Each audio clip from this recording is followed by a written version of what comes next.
Amazon জঙ্গল পৃথিবীর সবচেয়ে বড় এবং নির্জন এলাকা। এই জঙ্গলের বিশালতাকে কল্পনা করা কঠিন। যদি আপনাকে ঠিক মাঝখানে ফেলে দেয়া হয়, তাহলে এখান থেকে বের হতে আপনার প্রায় 472 দিন সময় লাগবে। এই সময়ের মধ্যে আপনার দেখা হবে এমন সব প্রাণীর সাথে যারা প্রত্যেকটি নিজের মতো করে ভয়ঙ্কর। এমনটি এখানকার একটি পিঁপড়েও আপনার জীবন কেড়ে নিতে সক্ষম। আমাজন জঙ্গল প্রায় 55 লাখ বর্গ কিলোমিটার এলাকা জুড়ে বিস্তৃত। এখানে বাংলাদেশের মতো 37টি দেশ বা ভারতের মতো 2টি দেশ সহজেই জায়গা পেতে পারে। 8টি দেশের মধ্যে এই জঙ্গলের বিস্তার রয়েছে: America, Brazil, Peru, Colombia, Bolivia, Venezuela, Ecuador এবং গায়ানায়।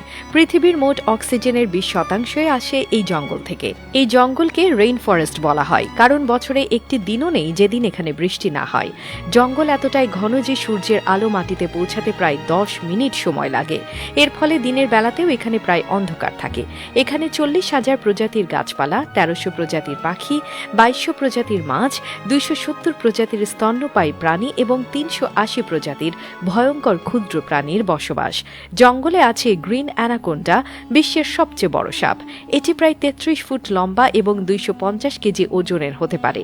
এটি এমনকি নিজের চেয়ে বড় প্রাণীকেও গিলে ফেলতে পারে। এখানকার বুলেট অ্যান্ড পিঁপড়ের কামড় এতটাই যন্ত্রণাদায়ক যে মানুষ সেটিকে বন্দুকের গুলির মতো অনুভব করে। অ্যামাজন নদী পৃথিবীর দ্বিতীয় দীর্ঘতম এবং জলপ্রবাহের দিক থেকে বৃহত্তম। এই নদীতে প্রতি সেকেন্ডে 2,19,000 ঘনমিটার জল প্রবাহিত হয়। এতে বাস করে প্রচুর কুমির, ইলেকট্রিক ইল এবং বিরল গোলাপি ডলফিন।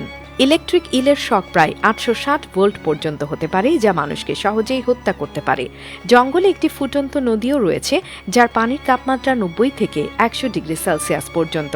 নদীটি পেরুতে অবস্থিত এবং বিজ্ঞানীরা এখন এর কারণ খুঁজে পাননি। এছাড়া জঙ্গলে বাস করে 600-এরও বেশি আদিবাসী জনগোষ্ঠী, যাদের অনেকেই সভ্য জগতের সাথে পরিচিত নয়। অ্যামাজন শুধু একটি জঙ্গল নয়, এটি এক অপার রহস্য। এর প্রত্যেকটি অংশই প্রকৃতির শক্তি এবং রহস্যময়তার প্রতীক। তাই অ্যামাজন রেইন ফরেস্ট সম্পর্কে জানতে গেলে আমাদের প্রকৃতিকে সম্মান করতে শেখা উচিত।